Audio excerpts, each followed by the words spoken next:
Bien, je vous invite à ouvrir votre Bible dans l'Épître aux Éphésiens, chapitre 6. Nous allons lire quelques versets. L'Épître aux Éphésiens, chapitre 6, verset 10 jusqu'au verset 18.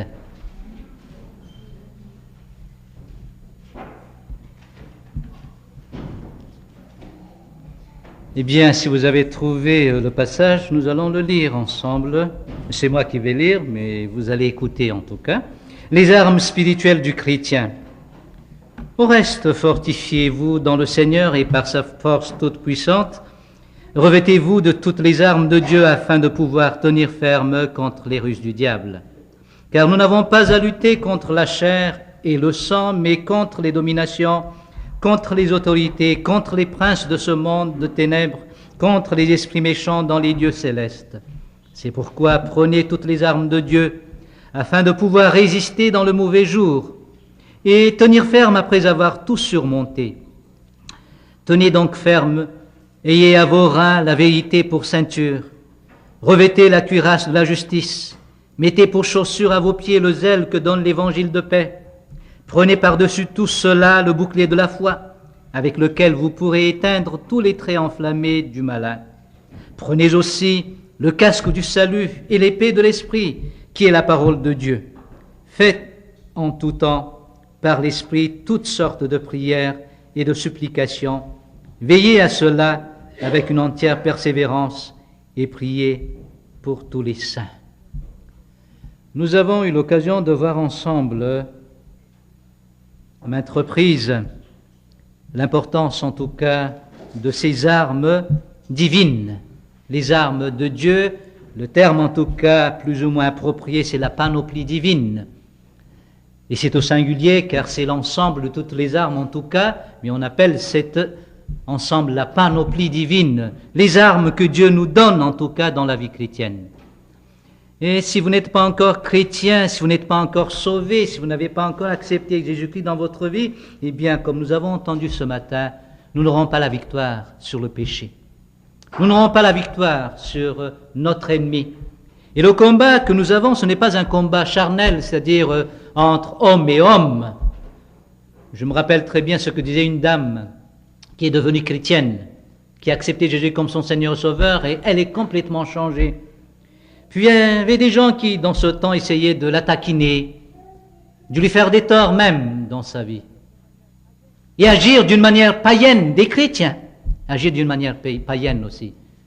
Puis elle a répondu, ne savez-vous pas que j'étais païenne aussi? Je sais comment répondre à ces attaques. Et elle est vraiment sarcastique lorsqu'elle veut l'être en tout cas, elle est méchante si elle veut l'être, mais c'était sa vie païenne d'antan.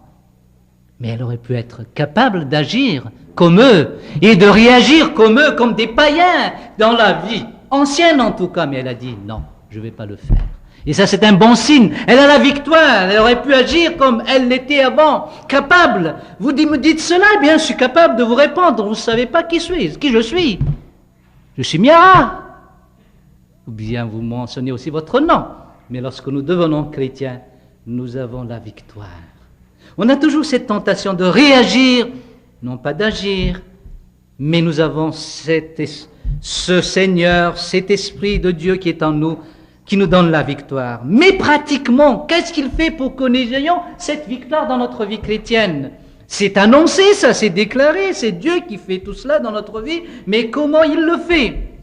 Eh bien, le combat est un combat spirituel. Alors ne nous trompons pas, n'essayons pas de répondre d'une manière charnelle dans les problèmes que nous avons, que nous devons faire face. Essayons de comprendre les choses d'une manière spirituelle et d'utiliser les armes spirituelles, les armes de Dieu devant ces attaques que nous recevons en tout cas. Nous sommes offensés, mais Dieu nous donne la force de vaincre tout cela et de surmonter tout cela. Eh bien, voici ce que nous dit l'apôtre Paul, verset 10. Au reste, fortifiez-vous dans le Seigneur et par sa force toute puissante. La force est en Christ, c'est ce que nous avons chanté, non? La force est en Christ. Mais comment faire pratiquement? C'est beau, hein? La force est en Christ. Nous le chantons, nous allons chanter, la force est en Christ. Mais pratiquement, qu'est-ce qui va se passer? Que devons-nous faire, pratiquement parlant? Eh bien, verset 11. Revêtez-vous de toutes les armes de Dieu, afin de pouvoir tenir ferme contre les ruses du diable. Un autre verset, verset 13.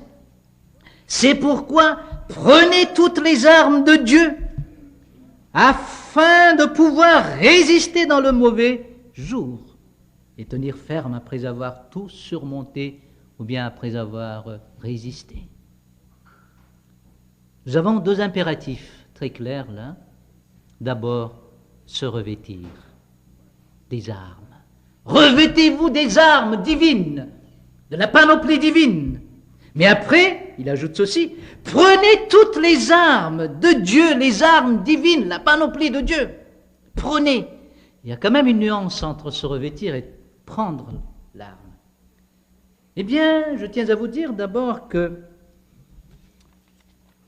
l'ennemi est très rusé, comme nous le voyons au verset 11. Et nous devons nous revêtir des armes divines, de toute la panoplie divine, afin de pouvoir tenir ferme contre ces ruses du malin, ces méthodes du diable. Elle est capable de nous détruire, ces méthodes diaboliques en tout cas. Nous ne sommes pas là pour combattre l'ennemi en tant qu'être, car nous ne sommes pas capables de le démolir, ce diable. Mais il a plutôt ses armes et ses ruses, et ce sont ces ruses-là que nous devons combattre. Et tenir ferme devant les ruses et les méthodes du diable lui-même. Et je tiens à vous dire, il est rusé. Bon, pour vous dire comment il est rusé, eh bien, premièrement, sa tactique, c'est de nous convaincre que le combat n'est pas un combat spirituel, mais c'est un combat humain. Je me rappelle très bien une dame qui a dit « Mais il faut amener cet enfant voir un psychologue pour que… » De là à répondre, le monsieur a dit « Mais il est chrétien, il n'a pas besoin d'un psychologue pour son problème. » Alors là, elle a répondu, la dame, mais il y a quand même une différence entre ce qui est spirituel et ce qui est quand même humain. Le problème psychologique, là, c'est très humain, ça, donc c'est un médecin qu'on a besoin. On n'a pas besoin d'un pasteur, ni de Dieu. Ce n'est pas un domaine spirituel. Mais une chose qu'il oublie, c'est que les psychologues, ces savants, Freud, je crois, Jung aussi, j'ai oublié son nom en tout cas, réel, mais ils ont trouvé que c'est plutôt un problème d'âme au départ, et qu'ils sont en train de faire le travail des théologiens. Ils réalisaient cela dans le temps, je ne sais pas s'ils ont encore l'occasion de réaliser ça plus tard. Ils font le travail des théologiens. S'occuper de l'âme, c'est ce qu'on appelle cure d'âme. Mais en anglais, on dit counseling, puis on essaie de traduire ça, de faire un peu de l'anglicisme aussi. Ah, je suis en train de faire du counseling. Mais on avait le terme, dans le temps, c'était utilisé, cure d'âme. Hein? S'occuper de l'âme de cette personne. Et ça, c'est spirituel. Et notre problème est toujours lié aux choses spirituelles. Bon, il a été abusé quand il était petit. Maintenant, il est devenu meurtrier.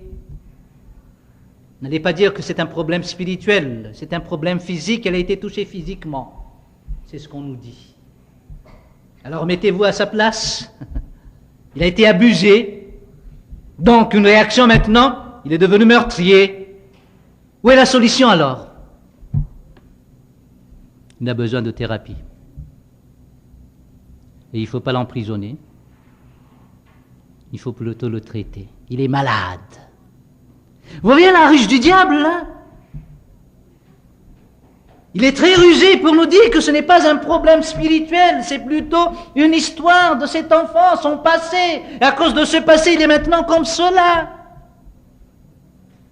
Alors, si cet tel abus nous amène à réagir comme cela, eh bien, je vois très bien les prostituées qui deviendront toujours plus tard des meurtrières aussi. Parce qu'elles sont toujours abusées, presque tous les jours. C'est pas vrai, non? Les prostituées. Donc ils finiront par être des meurtriers tous, ou toutes, car on parle aussi des prostituées mâles maintenant, hein, non pas seulement femelles. Hein. Donc si on suit un peu la logique, eh bien on finira par être comme cela aussi. Mais chose étonnante, ils ne sont jamais arrivés à tel acte. Donc vous voyez là la superficialité des diagnostics et aussi on oublie, et c'est la tactique du diable, et dire que ce n'est pas spirituel, c'est simplement humain, donc traitons-le humainement. C'est un problème spirituel, chers amis. Et des meurtriers ont besoin du Seigneur Jésus-Christ pour être dans la victoire. C'est ce que nous avons appris ce matin. C'est Jésus-Christ qui peut donner la victoire, mais pas la thérapie. Ça peut aider pour un temps. Et je crois un passage qui a été proposé comme question, Proverbe 19, 19. Eh bien, celui qui est emporté par la colère, on a beau le sortir. Celui qui est emporté par la colère sera dans la peine. Hein, sera dans la peine. Je crois que c'est ta question, Evelyne, je ne me trompe pas.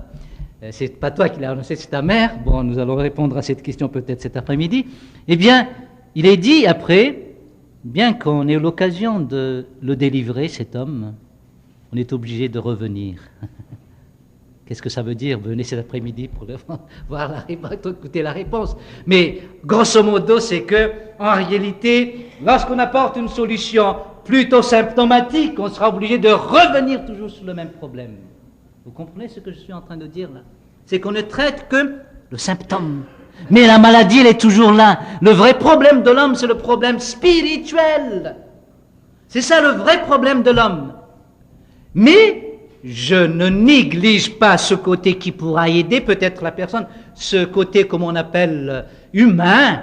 Mais le vrai problème, c'est pas tellement tout cela. Ça va régler les symptômes. Pour un temps, ça va partir. Mais après, ça va revenir. Car la maladie n'a pas été traitée. Eh bien, voilà la tactique du diable, c'est de dire que ce n'est pas un combat spirituel, surtout dans la vie des chrétiens. Lorsque vous avez des problèmes et vous êtes colérique, vous avez un problème spirituel, n'allez pas me dire que c'est la faute de votre mari, de votre femme ou bien de vos enfants. Ah, je suis en colère maintenant parce que il pleut. C'est à cause de la pluie. Vous riez, mais souvent nous agissons ainsi, nous pensons de cette manière. Oh, j'ai pas pu faire ceci, c'est parce que... Puis on cherche un événement comme bouc émissaire ou bien d'autres personnes comme bouc émissaire. Mes chers amis, c'est la tactique du diable, c'est de dire que notre problème n'est pas spirituel. Mais le diable est aussi malin, plus malin encore. Eh bien, vous dites c'est spirituel, allons-y, il va dire oui c'est spirituel, mais il va vous pousser vers l'extrême et dans ce que j'appelle super spirituel. Et vous allez voir le diable partout concernant tous vos problèmes. Vous avez un mal de dents, vous allez dire, il y a un diable du mal de dents. Le démon de la paresse, le démon de la colère. Je suis colérique, je ne peux pas m'en empêcher de... Je me mets facilement en colère. Donc il y a quelque chose derrière tout ça. Ah, il y a le diable, il y a le démon. Mais ça, ce n'est pas enseigné par la Bible, là. C'est passer à l'autre extrême, de voir le démon partout. Et c'est la tactique du diable aussi, c'est ce que nous voyons chez les charismatiques. Hein? C'est ce que nous voyons chez les charismatiques. C'est que, en réalité, eux, ils pensent qu'il y a le malin partout, ou bien le diable partout. Hein? Quand nous parlons de ces gens qui sont abusés, eh bien, c'est malheureux, c'est vrai. Mais la cause des choses, s'il est devenu meurtrier, ce n'est pas cet abus. Ça, c'est un facteur peut-être, mais la cause, en tout cas, est spirituelle. La Bible nous dit que nous sommes pécheurs. Qui que nous soyons des gens religieux, des gens corrects et carrés, humainement parlant, devant tout le monde, eh bien, vous êtes pécheurs. Et c'est pour cela que vous allez tomber dans tel acte de meurtre ou autre chose. Mais la cause est là, c'est ce problème de péché. Et si on essaie de régler ce problème comme si on va régler le problème chez les chrétiens, eh bien ce n'est pas possible. La solution de Dieu, c'est que nous devons nous revêtir des armes lorsque nous sommes chrétiens. Mais quelqu'un qui est encore dans le péché, selon Éphésiens, il est encore mort spirituellement à cause de son péché, car le salaire du péché, c'est quoi? C'est la mort. Et nous sommes tous morts à cause de nos péchés. Et c'est pour cela que nous sommes incapables de faire le bien, et nous avons toujours cette tendance à tomber, à tomber. J'ai jamais vu un mort en train de progresser dans sa croissance physique. Je le vois toujours régresser. C'est pas vrai, non? Un mort doit toujours régresser dans sa nature, en tout cas. Ça va se décomposer. Mais nous, les vivants, nous progressons dans le développement et aussi dans la croissance. Pense un peu à Antoine, là. Mais je suis vraiment émerveillé de le voir là venir. C'est comme déjà un homme en miniature, là, un adulte en miniature qui s'amenait chez moi avec son chapeau. Il y a un changement. Il grandit, mais il n'allait pas voir cela chez un mort. C'est la putréfaction que vous allez voir chez un mort. C'est la corruption que vous allez voir chez un mort. Et c'est le problème de tout le monde, en tout cas, de tout un chacun, c'est que nous sommes pécheurs. C'est pour cela que nous grandissons dans le péché. Vous vous rappelez très bien quand vous avez vu votre enfant quand il est petit, vous dites « Oh, il est mignon, il est cute ». Puis il grandit « Ah, il est malin ». Puis il grandit, mais il est talent. Il grandit encore, mais c'est qu'il est cupérable, il est cupérable. Vous voyez, c'est la régression, non? On ne voit pas la progression. Mais pourquoi? C'est parce que nous sommes pécheurs, c'est à cause du péché. Et c'est pour cela que Jésus-Christ est venu pour nous sauver de nos péchés, pour nous délivrer. Ce n'est qu'après que nous pourrons avoir la victoire. Il faut être sauvé d'abord et devenir enfant de Dieu. Après, Dieu va nous donner les armes pour pouvoir combattre dans la vie. Mais si vous êtes mort, vous n'êtes pas capable de prendre les armes. Mais il faut être vivant d'abord spirituellement. Et Dieu nous donne les armes. Mais maintenant, pensons à ceux qui sont sauvés. Vous qui êtes là, sauvés, qui ont accepté Jésus-Christ, qui avez accepté Jésus-Christ comme votre Seigneur et Sauveur, et que maintenant vous êtes vivants dans le Seigneur. Et avant vous étiez morts dans vos péchés, maintenant vous êtes vie et vivants dans le Seigneur. Eh bien, qu'est-ce qu'il faut faire? Vous avez un combat, chers amis. Un mort ne combat pas. Mais un vivant doit combattre, doit lutter en tout cas. Et cela, en tout cas l'enseignement de l'apôtre Paul ici, il dit « Revêtez-vous de toutes les armes de Dieu ». Eh bien là on parle de sortes de vêtements, se revêtir. J'ai mon gilet là, se revêtir. Mais j'ai aussi ma ceinture, j'ai aussi mes chaussures. Eh bien, ce sont les images que l'apôtre Paul utilise ici. Dans le temps, il y avait ces armes qu'on utilise lorsqu'on va au combat. Il y a d'abord la ceinture. Puis après la ceinture, il y a la cuirasse pour protéger le thorax et aussi pour garder l'épaule haute en tout cas. Et après cela, nous avons les chaussures qui arrivent jusqu'ici comme des patins. Les chaussures pour patiner, vous comprenez très bien ce que moi je suis en train de dire là, on n'est pas à Madagascar, on est au Canada, on connaît ce que c'est qu'un patin, et ça doit être, vous voyez la hauteur de la chaussure doit être ici, non? Il faut être malgache pour comprendre cela, pour dire que le patin doit être là. C'était nos patins chez nous à Madagascar, avec les 4 roues, eh bien on amène les chaussures normales qu'on utilise, mais on attache simplement. C'était nos patins d'antan. C'est ce que nous utilisions dans le temps. Mais ici au Canada, on utilise les vrais patins pour le hockey. Et ça doit être attaché jusqu'ici. Bon, ce sont des chaussures. Et nous avons ces 3 armes pour nous tenir fermes. Vous voyez le terme là? Tenez ferme et prenez toutes les armes de Dieu. Eh bien, c'est le but de Dieu, son objectif, premièrement, c'est de nous amener à être fermes. Et quelqu'un qui est ferme, qui reste debout, est déjà victorieux. Il a déjà la victoire. Vous ne comprenez pas cette loi, non? Ce règlement? Quand vous faites du boxe, de la boxe plutôt. Eh bien, si vous tombez et que vous restez là pendant 10 secondes, KO. C'est ça, non? On appelle ça KO. Mais si vous avez l'occasion de vous relever, c'est OK. C'est OK. Puis le combat continue. Ça veut dire que vous êtes encore vivant, et quand on est vivant et que vous êtes encore victorieux, il y a de l'espoir, et peut-être vous allez gagner. Et c'est la vie chrétienne, il faut tenir ferme d'abord, il faut rester debout dans la vie chrétienne. Mais des fois, il suffit d'un rien, puis nous tombons, nous trébuchons. Mais vous êtes comme Antoine, peut-être. Antoine, il a encore l'occasion de tomber. Quand il va monter ici, en tout cas, il est obligé de faire... Hein? C'est ce qu'il va faire, parce qu'il n'est pas encore assez ferme pour marcher comme moi. Regardez, je n'ai pas besoin de faire ça. Vous voyez, je suis ferme. Hein? Et je monte fermement aussi.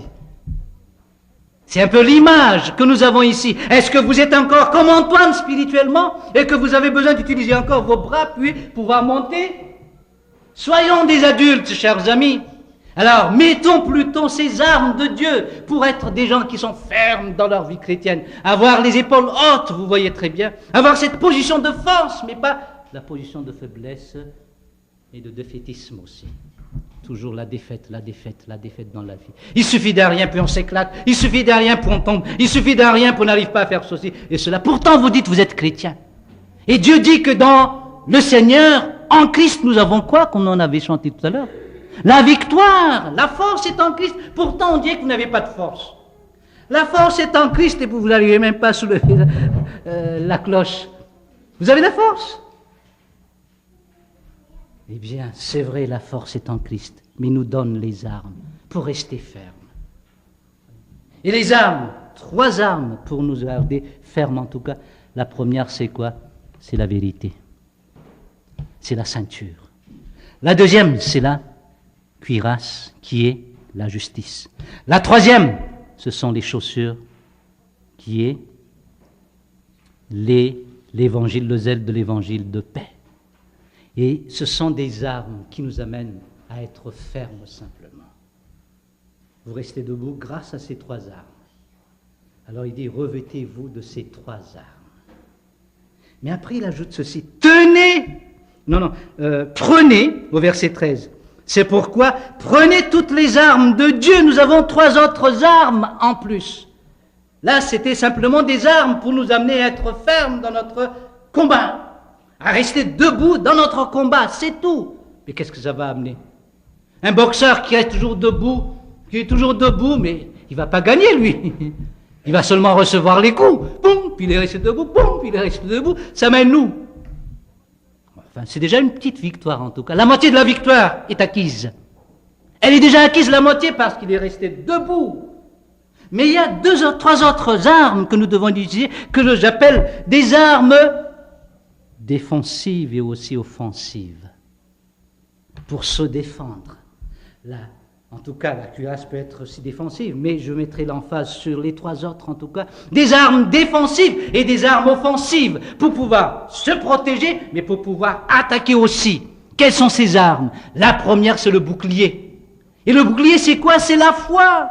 Lorsque vous avez la foi en Jésus-Christ, vous avez la foi en Dieu, vous croyez qu'il est fort, et bien vous pouvez aller partout. Vous n'avez pas peur.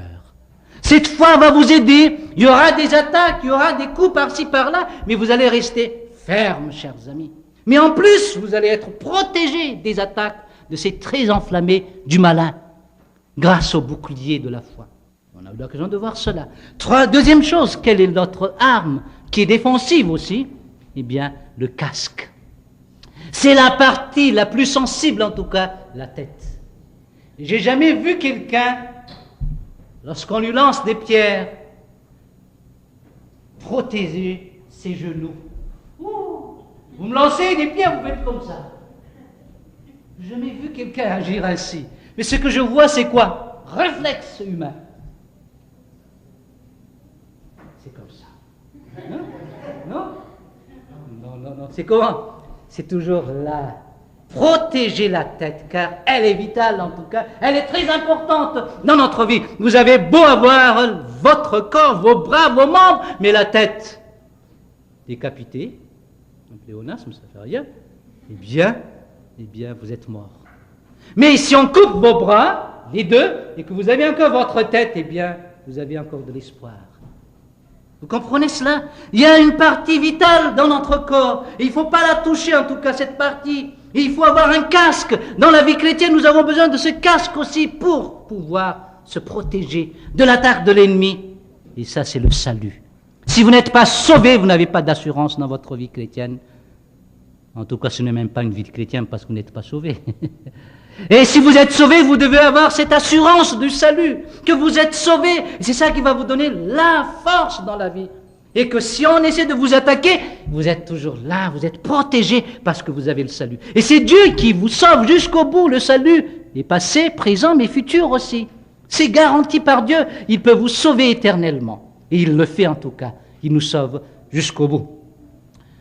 Mais troisième arme que nous avons pu voir la semaine passée, c'est quoi? Cette fois-ci, c'est une arme offensive pour attaquer. C'est quoi? L'épée. Vous connaissez les avant ce qu'est une épée? Eh bien, là, dans la vie chrétienne, nous avons besoin d'une épée aussi. Ça, c'est la parole de Dieu. L'épée du Saint-Esprit, nous le voyons à quel verset? Oui, 17. Prenez aussi le casque du salut et l'épée de l'Esprit qui est la parole de Dieu. Et nous avons pu expliquer ce mot parole de Dieu la semaine passée. Ce n'est pas le logos qui est la parole objective de Dieu. Le logos, en tout cas, c'est celle-ci. Ce que nous avons là-dedans, c'est la parole de Dieu. Ce n'est pas un livre humain simplement, mais c'est divin aussi. C'est la parole de Dieu. Mais elle est extérieure à notre vie. Où est-ce qu'elle est la parole de Dieu? C'est dans ce livre. Mais elle est séparée dedans, c'est un objet à part. C'est pour cela qu'on dit, c'est la parole objective de Dieu. Elle est en dehors de nous, de notre vie même. Mais lorsqu'on enseigne cette parole de Dieu, elle va entrer dans la tête. Si je dis, vous êtes tous fous. Vous êtes fous. Si vous croyez à ce que je dis, qu'est-ce qui va se passer dans la tête? Est-ce que vous avez compris ce que je dis là? On dirait que vous n'avez pas compris. Vous ne réagissez même pas. Vous êtes fous. Vous n'avez pas compris.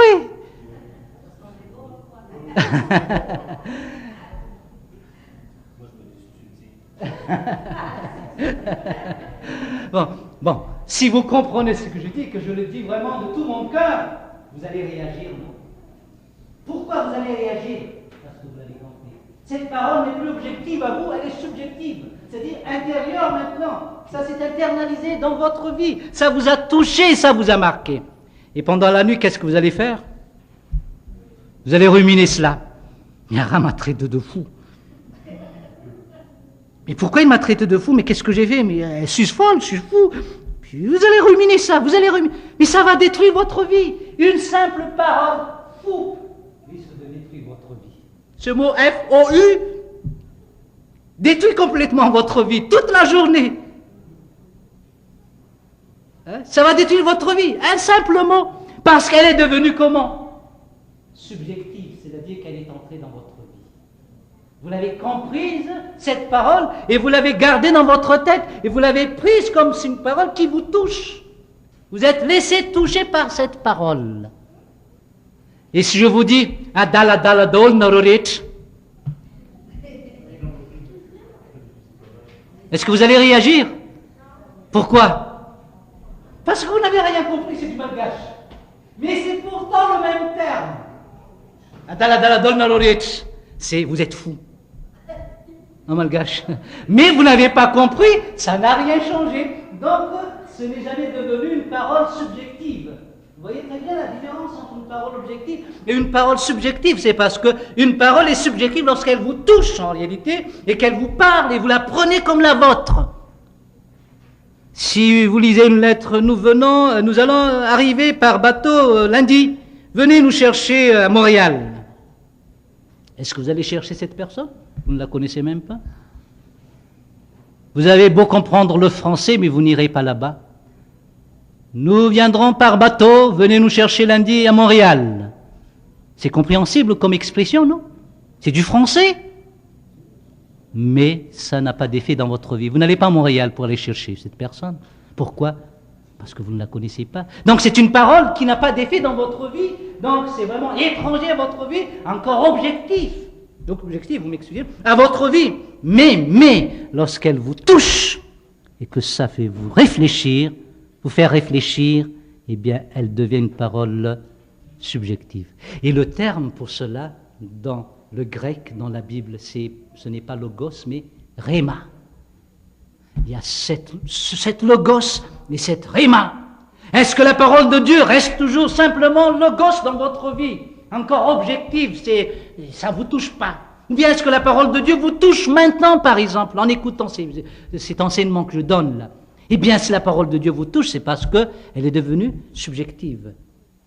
Elle est pour vous, personnellement. Ça me rappelle une histoire.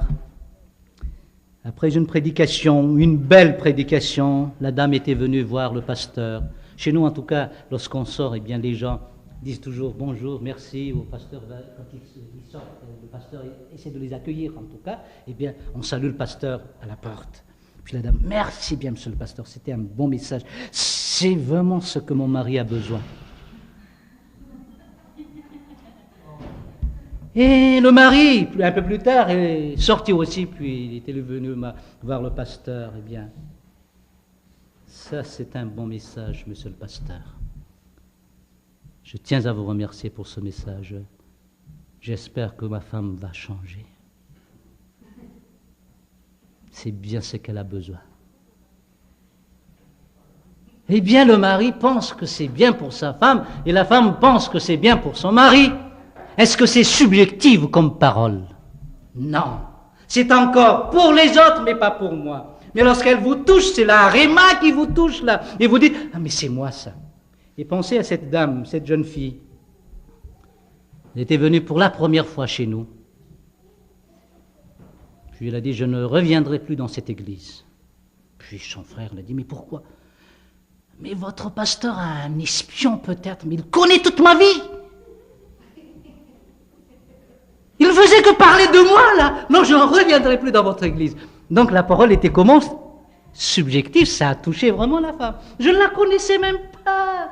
Je ne savais même pas qu'elle était là, qu'elle avait ce problème, mais c'est Dieu qui travaille. Voilà le travail de la parole de Dieu. Je ne connais même pas vos problèmes, et vous me dites, quand je suis arrivé ici, mais on dirait que Miara connaissait nos problèmes d'antan ici. Mais je n'ai jamais connu quoi que ce soit. Mais vous savez que la parole de Dieu vous touchez. C'est pas vrai, non? Donc elle devient subjective. N'allez jamais dire, ah, Miara, il nous brasse trop. C'est la parole de Dieu qui vous brasse, là. On me l'a déjà dit une fois, en tout cas. Et le monsieur a dit, ah ouais, mon frère était venu à ta prédication, c'est dans une autre église, là, au Québec. Puis il a dit, il a bien apprécié ça, mais il dit que tu l'as trop brassé, là, mais il ne faut pas trop le brasser. J'ai dit, je ne le connais même pas, ton frère. Hein? Pourquoi vais-je le brasser comme ça? C'est la parole de Dieu qui est en train de toucher cette personne. Pourquoi empêcher cette parole? Et c'est ce que nous devons mettre dans la tête lorsque nous écoutons la parole de Dieu. Ça nous touche. Eh bien, louons le Seigneur. C'est une parole qu'on appelle Rhéma maintenant dans votre vie. C'est subjectif. Et c'est seulement dans cette voie qu'elle sera efficace dans votre vie. Pour être une épée. Parce que vous l'avez bien comprise, vous pouvez l'utiliser comme épée après. Les autres choses, on a dit qu'il faut seulement se revêtir, puis le prendre, puis ça va nous protéger. Le fait de connaître cela peut nous protéger. Mais ici, il faut que ce soit la rhéma qui ait cette œuvre dans notre vie. Et que ce soit la vérité ou les autres choses, il faut que ce soit cet effet de la rhéma qui soit efficace dans notre vie. Eh bien, je tiens à vous dire, ça a été le cas de Jésus-Christ, lorsqu'il était devant les 3 tentations. Et Jésus-Christ n'a jamais eu l'occasion d'étudier la Bible. Alors, devant la tentation, lorsque Satan était venu le voir, dans Luc chapitre 4 en tout cas, Satan lui dit, voici de la pierre, pourquoi vous êtes fils de Dieu, non? Bon, dites simplement quelque chose et ça deviendra du pain. Et comme ça, vous n'aurez pas faim. Bon, c'est une tentation. Jésus-Christ 40 jours sans manger, sans boire. Il a faim, c'est sûr. Voilà la tentation. Dis à ces pierres et elles deviendront des pains. Simplement. Et Jésus n'a jamais eu l'occasion d'étudier la Bible. Donc il ne savait pas quoi faire. Il ne savait pas quoi faire. Il était limité. Parce qu'il n'a pas eu l'occasion d'étudier la parole de Dieu. Mais c'est dit dans la Bible, ça, il n'a jamais eu l'école, hein.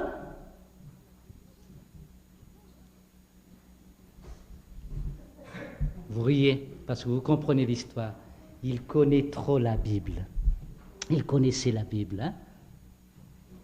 Trop, c'est un peu l'extrême peut-être, mieux que nous. Il connaît complètement la parole de Dieu. Et qu'est-ce qu'il a fait?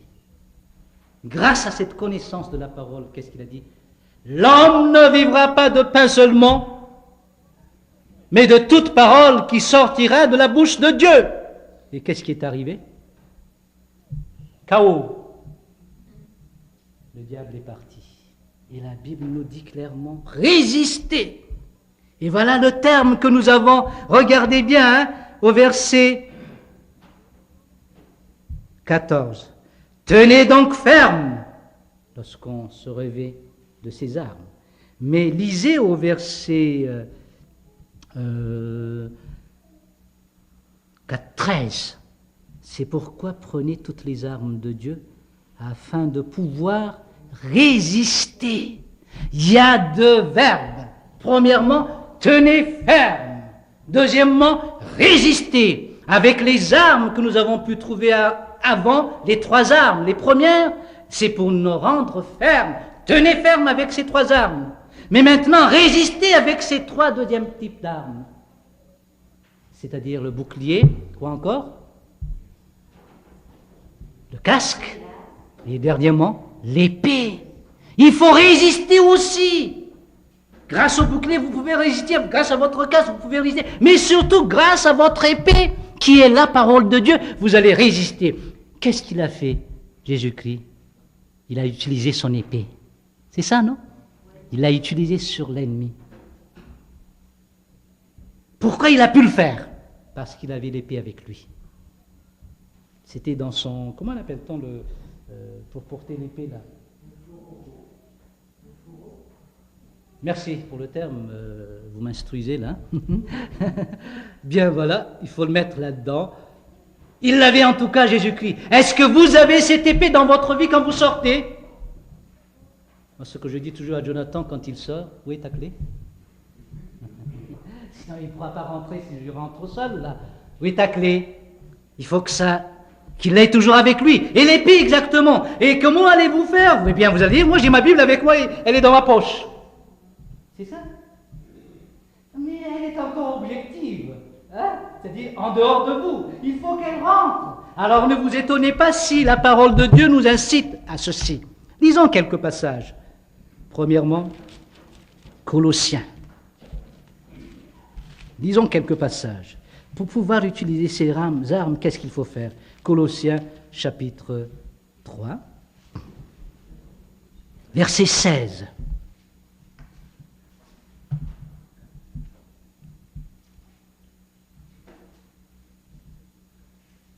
Que la parole de Dieu soit près de vous à tout temps. Écoutez bien, que la parole de Dieu soit auprès de vous à tout temps. Et écoutez bien ce que je dis, que la parole de Christ soit auprès de vous à tout temps. C'est faux bibliquement, mais c'est vrai pratiquement. C'est vrai dans quel sens ce que nous croyons, ce que nous faisons. Mais la Bible est toujours à côté. Hein?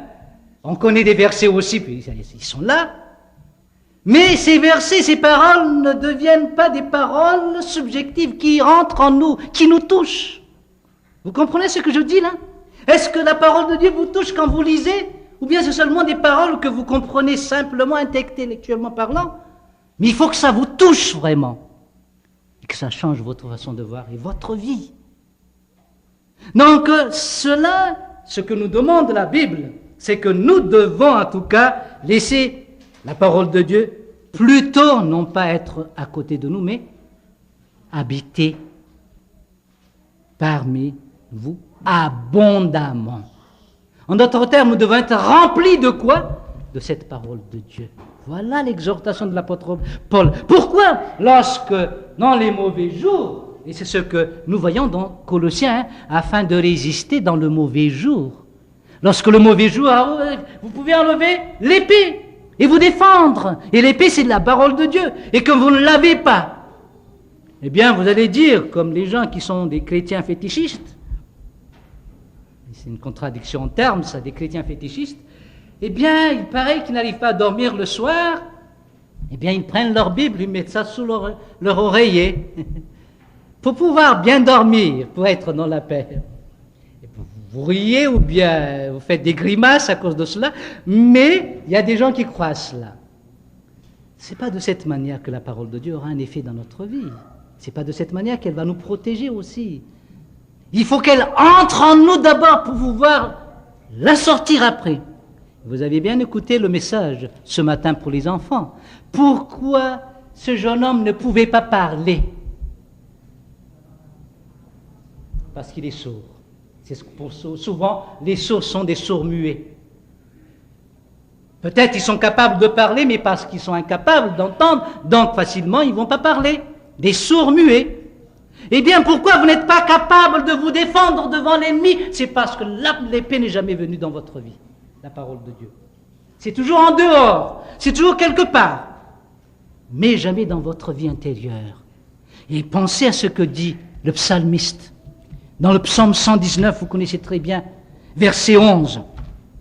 Vous connaissez ce passage, psaume 119, verset 11, voici ce qu'il nous dit. Je serre ta parole dans mon cœur. Mais pourquoi serrer cette parole dans le cœur? Afin de ne pas pécher contre toi.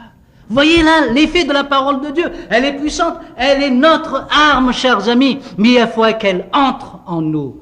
Ne la prenez pas comme une arme physique comme ça et l'utilisez.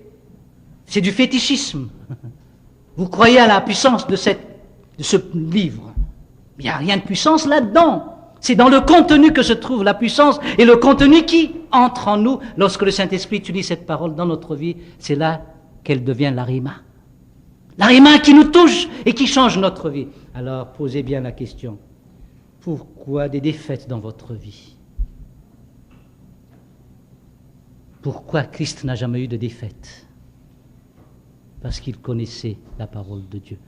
Il aurait pu agir en tant que Dieu, faire comme ceci avec le diable. Vous comprenez? Faire comme ça avec le diable. Et qu'est-ce qui va se passer? Il va tomber le diable. Le Christ a toutes les puissances, non? Mais il n'a jamais utilisé ça, ce genre de force-là. Mais qu'est-ce qu'il a utilisé? Il a une épée et c'est la parole de Dieu. Et qui suis-je pour dire que je n'ai pas besoin de cette parole?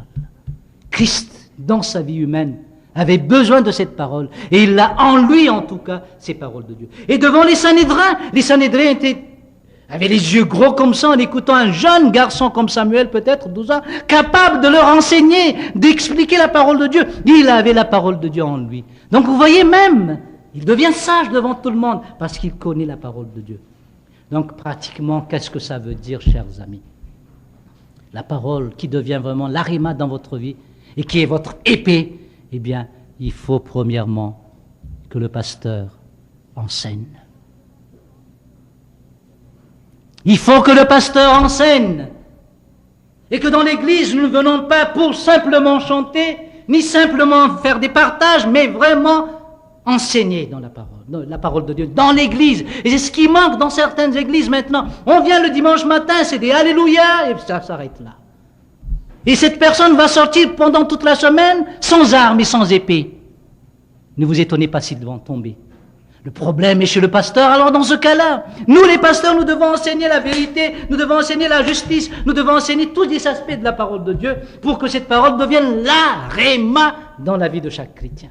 Et lorsqu'elle devient la réma, eh bien, on n'aura pas besoin d'être quelqu'un qui va espionner la vie des gens dans l'église. Myriam, est-ce qu'elle est correcte là?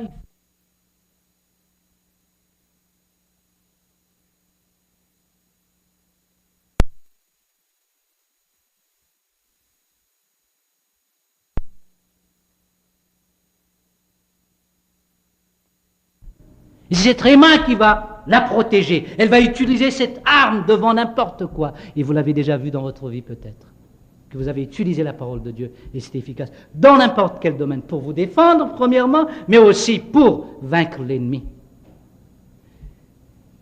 Vous savez, premièrement, c'est nous qui devons être convaincus de ce que nous allons dire au diable. Si vous n'êtes pas convaincu que l'homme ne vivra pas de pain seulement, mais de toute parole qui vienne de la bouche de Dieu, et que vous allez le dire devant le diable, et vous n'êtes pas convaincu, oh vous savez le diable, l'homme ne vivra pas de pain seulement, nous dit la Bible. Et puis quelle est l'autre pensée? Mais de toute parole qui sort de la bouche de Dieu, c'est ce que Dieu a dit, hein. Mais vous riez, mais c'était l'approche d'Ève, hein. Elle connaissait la Bible, elle connaissait plutôt la parole de Dieu. Elle a répondu au diable, non, mais sans conviction, voyez, sans assurance. Mais lorsque vous êtes imprégné de la parole de Dieu, que vous comprenez cette parole, allez-y, dites-la. C'est là qu'elle sera efficace. Car vous êtes en train d'utiliser votre arme là, vous n'êtes même pas convaincu que c'est l'épée. Voilà, c'est le problème. Vous n'êtes même pas convaincu que c'est l'épée, puis vous allez dire, bon, attends d'abord, je vais regarder si elle est... Si vous hésitez comme cela, vous allez mourir. Mais il faut être sûr, quelqu'un qui est sûr qu'il a une épée, il va sortir puis il va attaquer.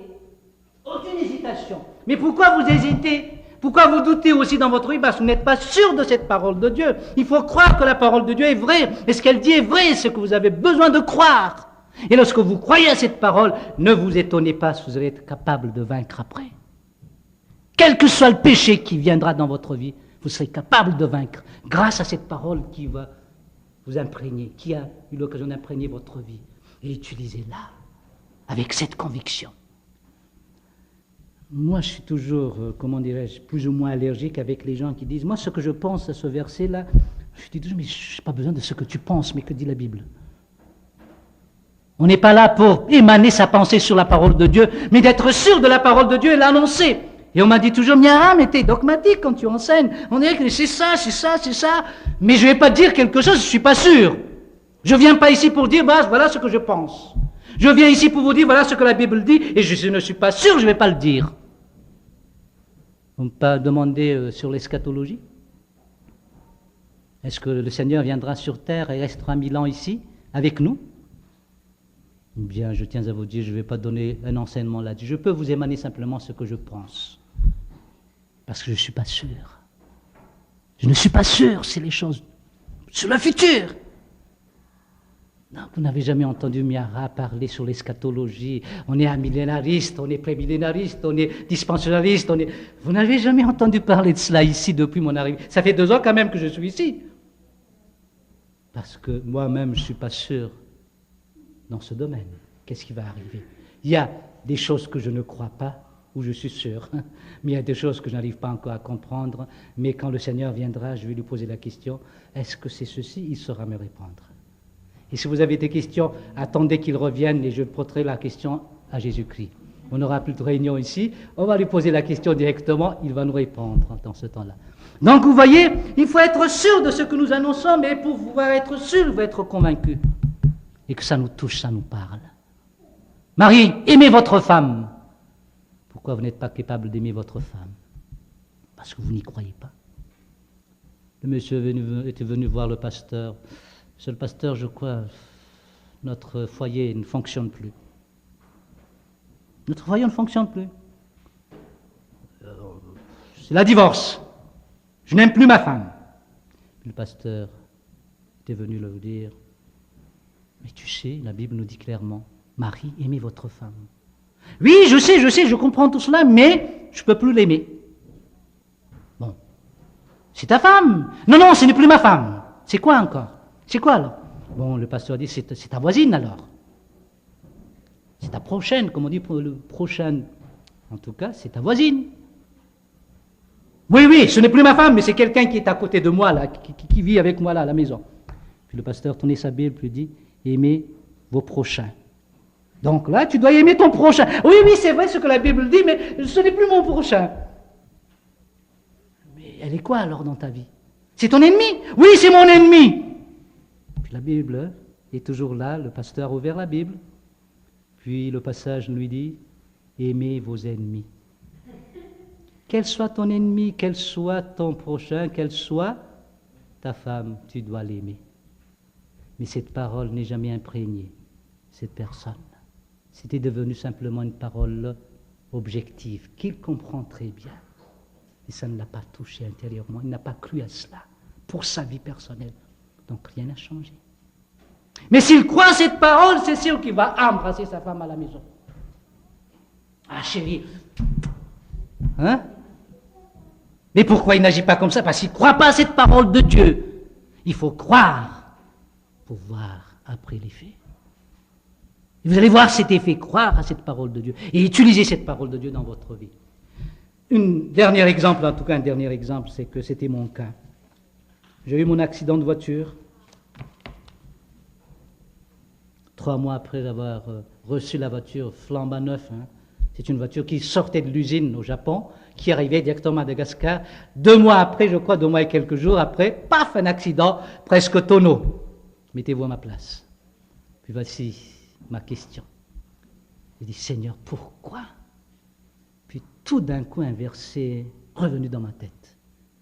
Toute chose concourt au bien de ceux qui aiment Dieu.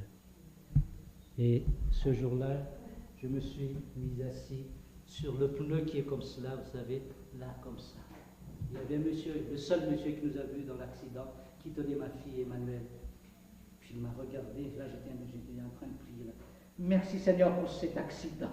C'est que j'ai sorti de tout mon cœur. Ça veut dire qu'il y a un plan de Dieu derrière tout cela, que toute chose concourt au bien de ceux qui aiment Dieu. Donc même la parole était efficace pour moi. Le fait de le dire, de la prononcer pour moi et de la prendre pour moi m'a aidé. Et ce qui m'a donné ce pouvoir de dire merci Seigneur. Vous voyez la victoire? On a parlé de victoire aujourd'hui, non? Avec les enfants, mais dans notre vie chrétienne aussi. Eh bien, dans la vie chrétienne, nous avons besoin de cette réma qui doit nous toucher intérieurement, cette parole de Dieu. Laissez-vous imprégner par cette parole de Dieu. Quand vous écoutez, prenez-la pour vous. Et comprenez cette parole, et croyez à cette parole, et appliquez-la, et utilisez-la. Vous allez avoir de la victoire. Et Dieu ne ment pas. La vérité nous libère.